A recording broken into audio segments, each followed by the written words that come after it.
Sapphire had helped as best she could to prepare for the evening ceremony. Everyone did their part. A fine meal was prepared.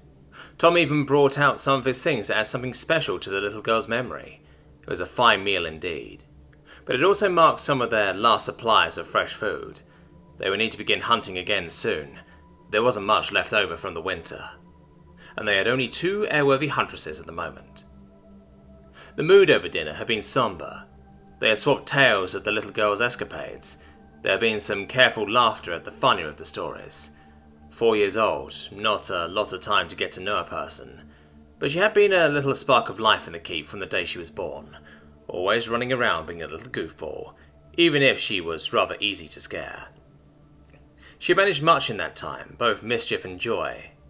From the time she had found some of her mother's jewellery and been chased around the keep by Esmeralda to get it back, to getting her hand stuck in a jar of dried berries and needing to be freed after being caught red-handed.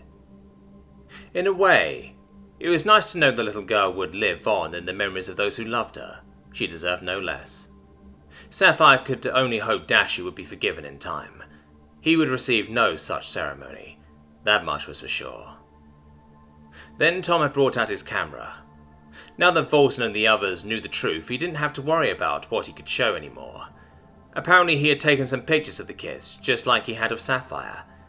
He had even taken a kind of picture that moved. There was sound as well. He called it a movie. It wasn't much, but to Esmeralda and Kakashi it clearly meant the world. Their little girl running around playing once more. It was beautiful. The kids loved their little memory too. Clearly remembering the day in question. It had been no more than a week ago. Kieran didn't enjoy it though. The experience had been tough on the little guy. He had been quiet and kept to himself, only curling up with his mother, father, or Tom much of the time. Sapphire just hoped he was still young enough he would have trouble remembering this in the future. He had been such a brave little dragonette, surpassing even his mother or father. He needed to stay strong for just a little longer. As they exchanged stories and memories of the lost, Tom had continued to entertain the children as best he could, freeing Esmeralda from her usual duties. He was good at it too. Sapphire was happy to see him playing with them. He looked at peace there. She had been thinking about how Tom acted around the kids. It was clear he meant what he had said. They were sacred to him. Even now he was doing his best to protect them from the terrible nature of this evening. Sapphire just hoped he was as happy as he looked playing with them. He deserved to be. She could see Volson clearly keeping an eye on Tom whenever he could. Hopefully Tom was going to be able to win the trader back over, to believing he was in fact a kind soul at the core, even if he was one you shouldn't get on the bad side of, or at least not between him and the kids. Archon had been harder to read for Sapphire. The dragon hadn't seemed particularly worried after their initial discussion about Tom's actions. She didn't pretend to understand dragons though. She had rarely done more than exchange pleasantries with one after all. The funeral had taken place on the platform that evening, as the sun was setting. A large fire had been constructed at the edge, and Anastasia placed atop it. Everyone was gathered around the fire to say their final goodbyes.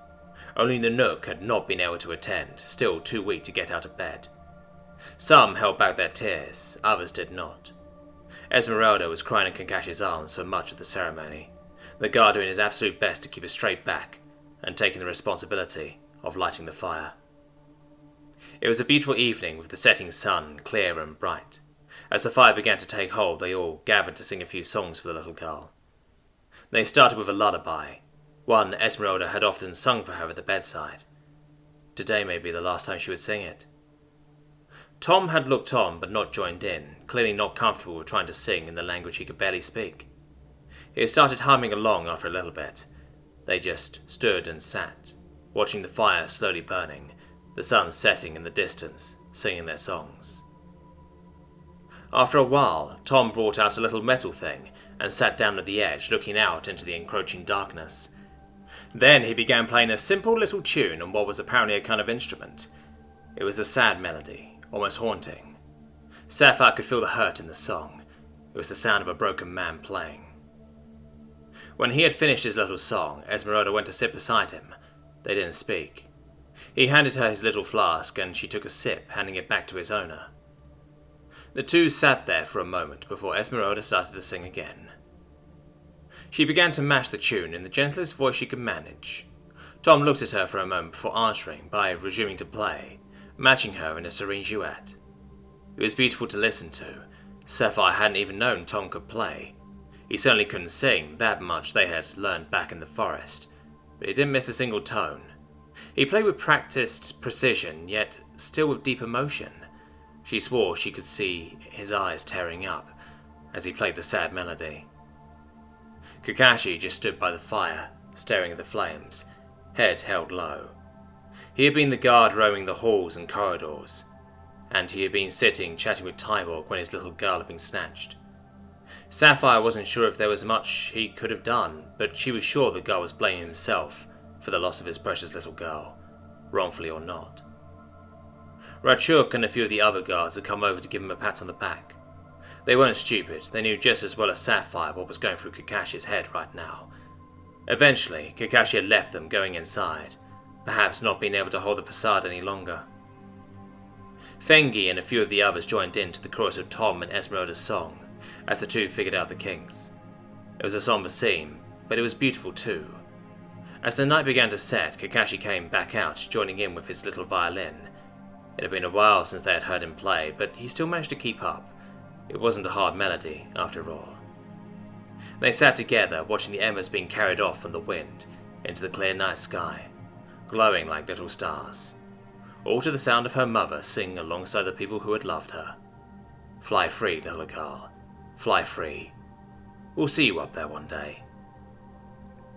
The next morning, there had been an odd atmosphere in the keep. They just got up and went about their work almost in silence. Some smiled at each other, others looked furious, others just kept solemn.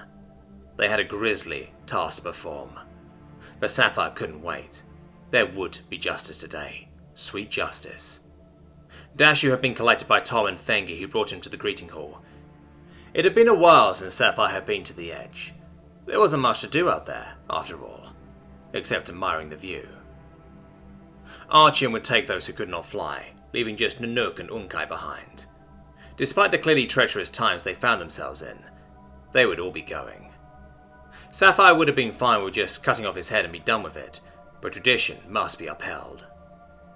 Both the Huntresses and guard geared up in full attire, armour having been hastily cleaned and polished as much as was possible, bows strung and swords sharpened. Even Sapphire and Dakota were kitted out for combat, despite the ridiculousness of the thought, but an honour guard of Bismarti Keep would not be found waiting. During the flight she was glad they had gagged the traitor. He was clearly attempting to plead with them all the way there. Luckily he had spent much of the night writing letters under Tom's watchful eye, so he was tired to the point of exhaustion. The constant pain he was still in from the broken and untended bones likely didn't help him either. Good, Sapphire thought. He didn't deserve to be at peace after all. The funeral had been one of the more serene experiences Tom had ever had. It was beautiful. The fact that it had been the clearest evening he had seen in a while had helped a lot, but still, it was a nice way to go. They apparently believed the winds would carry the embers and ashes up into the heavens, where they would stay forever, looking down from the stars. Tom wasn't going to argue. It wasn't like human religion had much bearing here. For all he knew, they might even be right. The plan for Dashu was apparently the exact opposite. They were currently standing at the edge of the island, following the roughly 20-minute flight. Was it not for the reason they were here, he would likely be making flat earth jokes right about now. The wind was howling and quite cold even. Tom reckoned it must be rather uncomfortable for the dragonettes here, so they were likely seeking to be done with this as quickly as possible. Dashu had been placed on the ground, still tied up. Then his wings had been thoroughly broken by Volson, Ratchuk, Kakashi, and Esmeralda with clubs. Tom felt a little bad. He had already done them in earlier, but now there was no hope of the dragonette ever flying again, that was for sure. Then he was fitted with a net of sorts and weighed down with rocks. One rock for each person he had wronged, so quite a few by the time they were done. His gag and blindfold had been removed, apparently, so he could see his doom approaching and repent for his sins all the way down. It was a very literal way of going about it. At least he would likely die on impact, but Tom was beginning to understand why the dragonets really didn't like water. It was literally hell to them. He wondered just how far down there was. Out of curiosity he had crept up to the edge to look over. just kept going. It looked for miles. There were clouds beneath them, in fact. Well, that explained the occasional fog in the middle of the day for no apparent reason. They were going for a cloud, literally. He did spot something dark blue, which must be the ocean in between the clouds. He had no way of judging distance, but it looked rather far away, as in kilometers anyway. Note to self then, don't fall off, ever. Tom wondered just what was actually keeping the island in the air. He would have to ask at some point. They might just know. Tom looked at the horizon. Clouds obscured much, but he swore he could actually see the curvature. So he was on a planet then, that was something. He wondered if the Dragonets knew what a planet was. Probably not, considering they thought of heaven as literally up. No other islands had been in sight though, much as he tried to spot them. The cloud cover obscuring them, even if there were any. Tom nearly jumped off when Anchor poked him on the shoulder to get his attention. They were about to begin. Tom was fairly sure if not for the seriousness of the situation, there would have been giggling. They weren't scared of the edge after all. The act of execution had been a short one. Dashy was marched up to the edge with the honor guard flanking him, and his crimes were repeated for all to hear.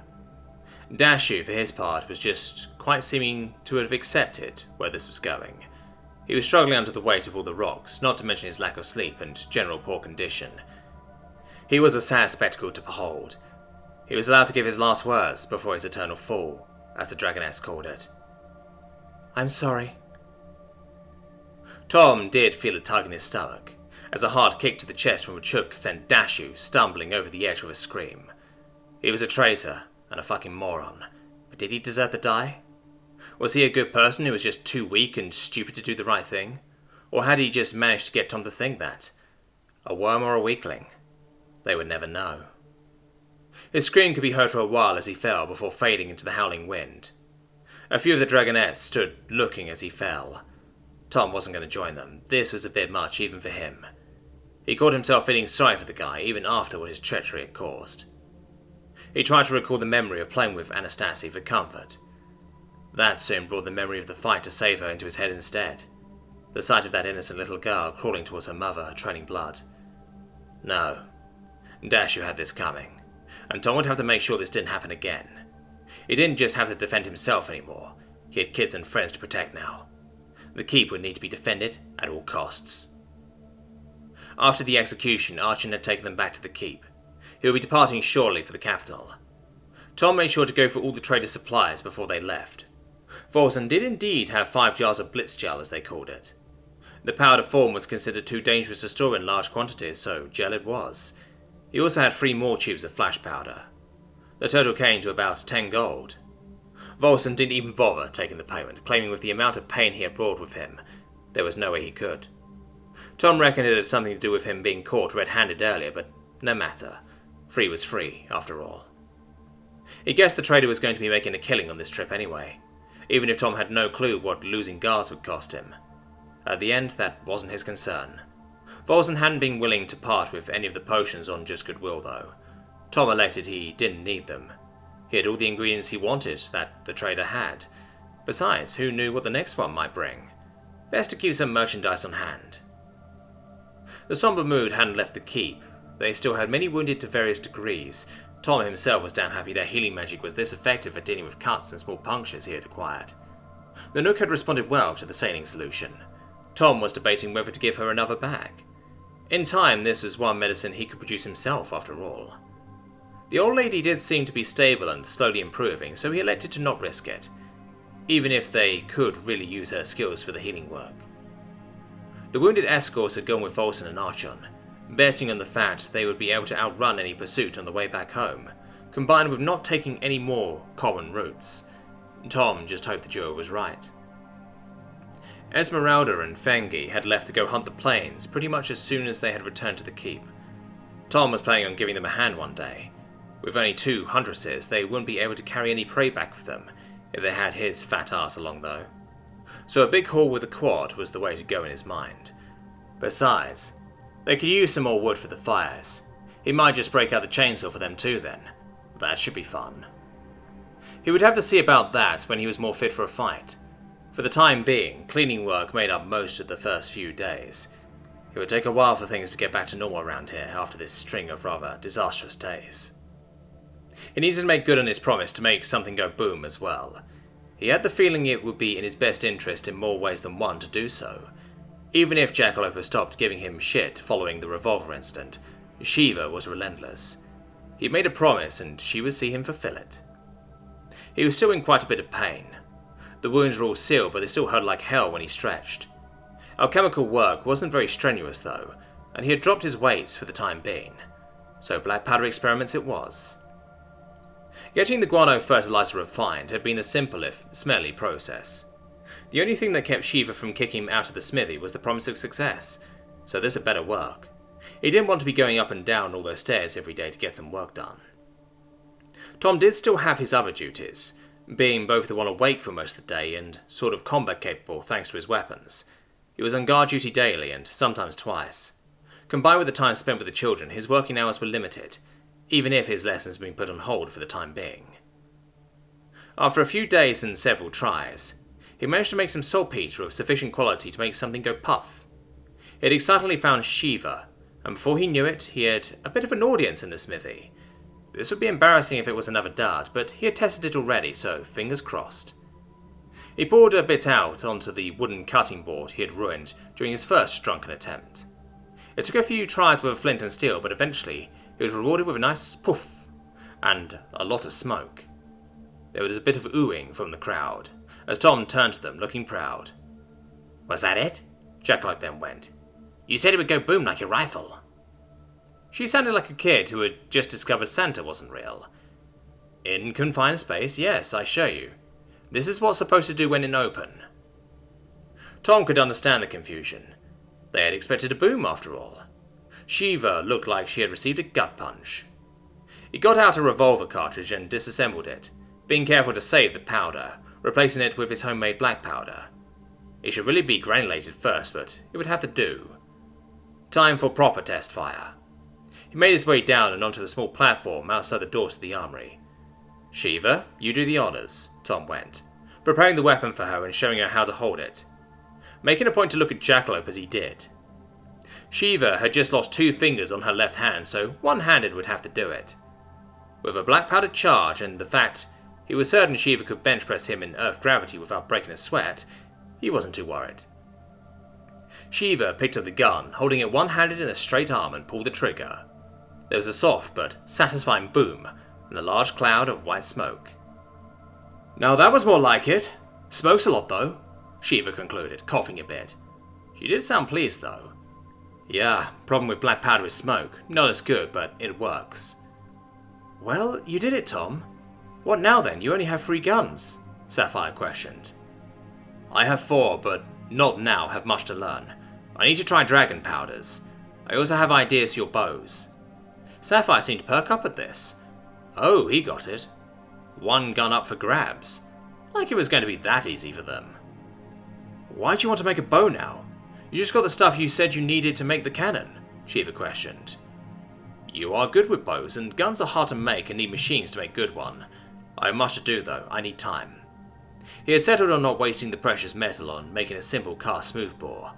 He wanted something better, especially in the rate of fire department. A compound bow should make a nice first step in the weapons program though.